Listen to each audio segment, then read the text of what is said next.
कहा जाता है कि भोले की अगर अपने आराधना करते हैं, इनको जलधारा जलाभिषेक किया जाता है, तो ऐसा माना जाता है कि उनसे एक आशीर्वाद प्राप्त होता है। सबसे पहले तो अपने विधानसभा क्षेत्र के जो विधायक श्री देवी सिंह जी शेखावत है, वो स्वास्थ्य के प्रति इतनी जागरूक है कि मतलब उनको अवगत कराने की जरूरत ही नहीं रहती है। वो तो खुद ध्यान रखते हैं, खुद मॉनिटरिंग करते हैं। सावन का महीना चल रहा है और चारों तरफ शंकर भगवान की या बोले की धूम मची हुई है। वहीं अगर नारायणपुर सीएससी की बात करें तो यहाँ पर भी शिवालय में जलधारा का कार्यक्रम इस समय आयोजित किया जा रहा है। डॉक्टर यहाँ मौजूद हैं, उनसे बात करते हैं, जानते हैं कि क्या है पूरा कार्यक्रम। ये सबसे पहले प्रभारी जी मैं जानना चाहूंगा कि सावन का महीना चल रहा है, चारों तरफ बम भोले की धूम मची हुई है, किस तरीके से देखते हैं इसको? सबसे पहले तो मैं अस्पताल परिवार की ओर से सभी लोगों को महाशिवरात्रि की शुभकामनाएं देता हूं। और दूसरी ओर अपने हिंदू धर्म के अनुसार श्रावण का महीना सबसे पवित्र और शुद्ध महीना माना जाता है। इसमें कहा जाता है कि भोले की अगर अपने आराधना करते हैं, इनको जलधारा जलाभिषेक किया जाता है, तो ऐसा माना जाता है कि उनसे एक आशीर्वाद प्राप्त होता है। और मेरी ओर से और मेरे अस्पताल परिवार की ओर से मैं भगवान शिव से यही कामना करता हूं कि सभी लोग सुख समृद्ध और स्वस्थ रहें। डॉक्टर साहब मैं जानना चाहूंगा कि लंबे समय के बाद में चिकित्सकों के द्वारा या नर्सिंग स्टाफ के द्वारा इस तरीके का जो धार्मिक अनुष्ठान है वो देखने को मिला है जलधारा का। अभी सभी लोग क्या है कि हम सब लोग यहाँ के लोकल है, रहने वाले हैं, और जनता जनार्दन लोकल है, तो हमारी भावनाएं धार्मिक चीज़ों से जुड़ी हुई हैं।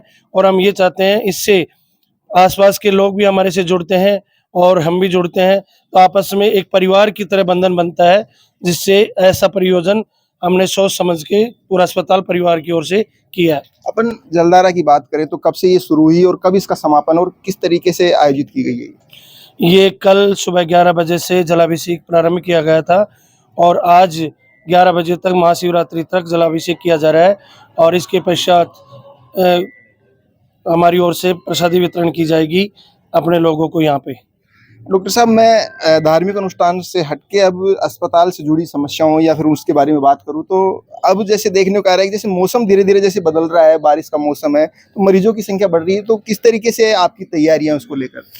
हमने ये देख लो आज जलाभिषेक से ही तैयारी प्रारंभ कर दी है, शिव के आशीर्वाद से, कि कोई भी आदमी स्वस्थ रहे, सभी स्वस्थ रहे, दुरुस्त रहे।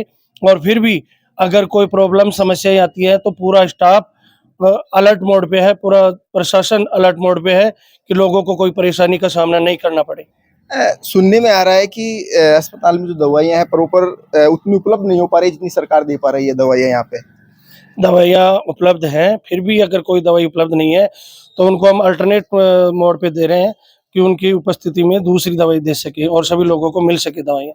एक देखने में आया कि यहाँ पर पहले शिशु रोग विशेषज्ञ भी थे संदीप यादव जी, अब शायद डेपुटेशन को सरकार ने निरस्त करके वापस मूल स्थान पर उनको भेज दिया गया है। संख्या बढ़ी थी यहाँ पर मतलब बच्चों की देखने की, लेकिन वापस हटा दिया है, तो इसकी जगह अब क्या विधायक जी से या फिर सरकार से मांग की आपने इस डॉक्टर की? देखो, सबसे पहले तो अपने विधानसभा क्षेत्र के जो विधायक श्री देवी सिंह जी शेखावत है, वो स्वास्थ्य के प्रति इतनी जागरूक है कि मतलब उनको अवगत कराने की जरूरत ही नहीं रहती है। वो तो खुद ध्यान रखते हैं, खुद मॉनिटरिंग करते हैं कि कहाँ पे कौन से डॉक्टर की जरूरत है। उस हिसाब से वो तो तत्काल अलर्ट मोड पे होके खुद ही उपलब्ध करवाते हैं। और फिर भी हमने भी उनको एक बार अवगत करवाया है, तो उन्होंने आश्वासन दिया है कि बहुत ही जल्द इस समस्या का समाधान करवा दिया जाएगा। बिल्कुल, ये नारायणपुर सीएससी का जो नर्सिंग स्टाफ है, चिकित्सक है, वो है और सुख शांति की कामना कर रहे हैं इस जलधारा के साथ में। कैमरामैन मुरारी के साथ में बिंटू कुमार, देखते रहिए बिंटू की नजर।